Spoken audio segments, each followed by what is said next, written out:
Once upon a time, in the heart of a dark, dank swamp, lived a small girl. She was not older than 7 years old, with her mossy green eyes and a nose she hoped to grow into. This little girl was known as Morag. She could often be seen stuffing her face with wild berries and engaging in conversations with frogs, or any creature that would spare her a moment. The tale of how Morag came to inhabit the swamp was shrouded in mystery, and a tale best saved for another time and place. For now, only her present and future mattered. A cruel fate seemed to have placed such a young child in the swamp without family, yet this fate was destined to change with a single chance encounter that would forever alter her life. One day, while having lunch with her dearest frog friend Doris, Morag heard a faint whisper. "Are you all right, my dear?" the soft voice inquired. Intrigued and curious, Morag slowly turned around to find a tall man before her, sporting a prominent mustache and a dapper haircut. Beside him knelt a woman, the source of the voice. The man reassured, "It's okay, honey. Don't be afraid. Are you lost? Have you lost your parents?" Morag approached the couple, her curiosity piqued, and her berries forgotten in fascination. The woman slipped off her gloves and carefully placed them in her back pocket before reaching a hand out for Morag. In return, she reached out and placed her small, stained hand on the woman's. "It's all right, dear. What's your name?" the woman asked with a heartwarming smile. "My name is Morag. This is my home, and this is my friend Doris," Morag replied, pointing to a small spotted frog on a log. The couple exchanged puzzled glances. "What do you mean this is your home, darling? You're but a child. You shouldn't be alone in a place like this," the man said, his tone tinged with confusion. Morag shrugged her shoulders. After a brief pause, the woman said brightly, "Well, my name is Agnes, and this is my husband Humphrey.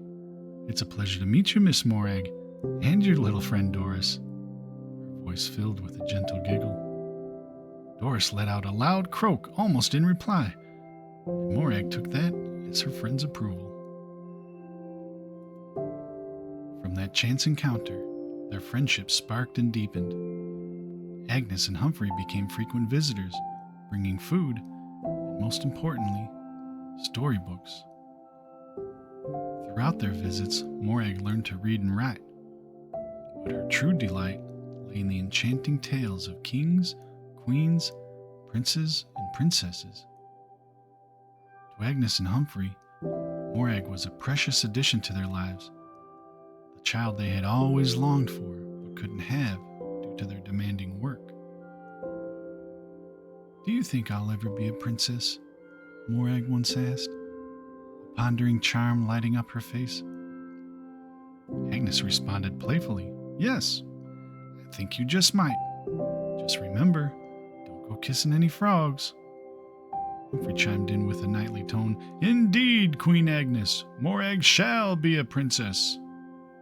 Their laughter joined the chorus of the swamp as they basked in their shared warmth. Years rolled by, and their bond remained unbreakable. One day, Agnes gently broached the subject of Morag leaving the swamp to live with them in the city. Morag hesitated, feeling an unexplainable tie to the swamp, an intangible sense that everything was right as it was. This had been her home as long as she could remember. "It's all right, my bonny wee darling. I understand. You don't need to explain," Agnes assured, her smile as warm as ever.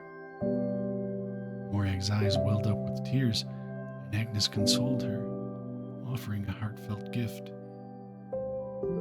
She removed her necklace and placed it in Morag's hand.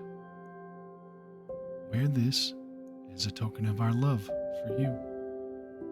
It It's a reminder that we're always with you, even when we can't visit during the winters. She offered to put it around Morag's neck, and since that moment, the necklace felt like a constant, gentle hug. She swore to never take it off. Time passed, and their bond deepened further. Yet, as years went by, age caught up with Agnes and Humphrey. Visiting Morag's swamp became increasingly challenging. Over a meal of Agnes's famous beans, the family shared stories. The topic of Morag leaving the swamp resurfaced. Morag, it's been a while since we asked, but considering our old age, would you consider coming to live with us in the city? Agnes broached the subject once more, her smile still radiant despite the years. Morag's initial calm facade faltered, and her mind raced with uncertainty. What does she mean, old age? Are they not well? Do they not want me anymore? A storm of thoughts brewed within Morag. Overwhelmed, the storm erupted and she snapped, "If you don't want me, just say it. Leave me alone. I need to be alone." Agnes attempted to reach out, but Morag recoiled. "No! Leave me be. I don't want you here. You clearly don't want me. I can't deal with this." Agnes and Humphrey respected Morag's wish for solitude. As the couple painfully walked away, Morag's anger dissolved into a sea of sadness. Tears streamed down her face, her heart heavy with regret. She questioned her resistance to change and yearned for things to return to the way they once were. Why did I have to yell? Why can't things go back to how they were? She mumbled to herself, grappling with the churning emotions inside her. The following day, Agnes and Humphrey were resolute and embarked on a journey to make amends and reclaim their bond with Morag.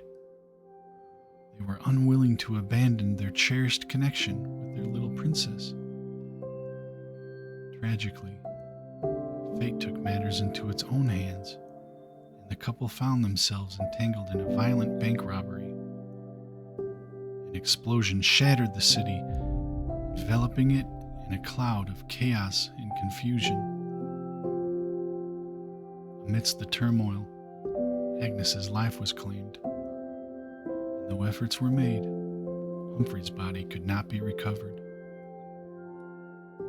Meanwhile, Morag had been waiting patiently in the swamp, keeping hope alive that her family would return. Yet doubt crept into her heart, whispering that they were never coming back and blaming her for driving them away. The passage of time dulled her optimism. Weeks bled into months, and months flowed into years. Morag's once warm heart grew cold, consumed by bitterness, regret, and doubt. The wonderful stories from her book seemed like cruel illusions. She berated herself for having believed in them, for believing in anything. Fear not, for this is not the true ending of Morag's tale.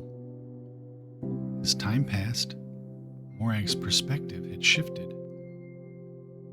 Even venturing into the city, a gradual transformation took root within her, teaching her the true value of kindness and connection. She discovered that perhaps the fairy tales weren't entirely wrong, and that princes really do exist. However, how she discovered all of this is a story for another time. Life may not always be fair, but that doesn't mean we can't be.